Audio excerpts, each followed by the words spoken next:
চাঁদ মামা চিমটে দিয়ে যা রে, কে ভালো কে রে মন্দ আমি চিনি না রে। নমস্কার বন্ধুরা, আমি সৌরভ, তোমাদের সকলকে সৌরভ রিয়াকশন চ্যানেলে স্বাগত জানাই। এখন কথা বলবো চাঁদ মামা গানটা নিয়ে। হ্যাঁ, ভিডিওটা বানাতে একটু দেরি হয়ে গেল, তার কারণ হচ্ছে গানটা আমি শুনছিলাম আর এনজয় করছিলাম। গানটা আমার দারুণ লেগেছে, গানটা শুনে আমি মস্তি পেয়ে গেছি, হেভি লেগেছে গানটা। বিশেষত গানের যে লিরিক্সগুলো সেগুলো খুব সুন্দর।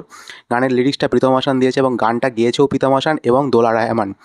এবং গানের যে ভিজুয়ালাইজেশন ভিডিও যেটা, তো সেটাও বেশ ভালো। আমি তো শাকিব খানের দিকে তাকিয়েছিলাম যে মানুষটা নিজেকে খুব ভালো ট্রান্সফর্ম করেছে, খুব ভালো ডান্স স্টেপগুলো করছিল, দেখে খুব ভালো লাগছিল।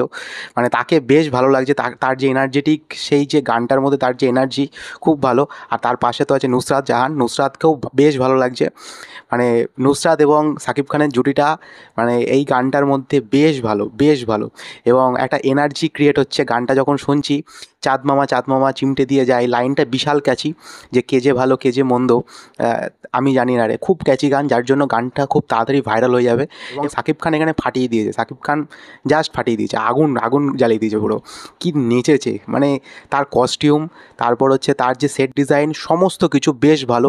মানে একটা প্রিমিয়াম ব্যাপার আছে, একটা কালার গ্রেডিং দারুণ লাগছে আমার দেখতে, বেশ ভালো। মানে আমি এনজয় করছিলাম, মানে এতক্ষণ গানটা শুনছিলাম আর এনজয় করছিলাম। তো তারপর মনে হয় ভিডিওটা বানাতে হবে। তো যাই হোক, ভিডিওটা এখন বানালাম, তো বেশ ভালো লেগেছে আমার গানটা। আর তোমাদের কেমন লেগেছে কমেন্ট সেকশনে জানিও। আর ভালো লাগলে চ্যানেলটাকে লাইক করে দিও, শেয়ার করে দিও, সাবস্ক্রাইব করে দিও। Thank you.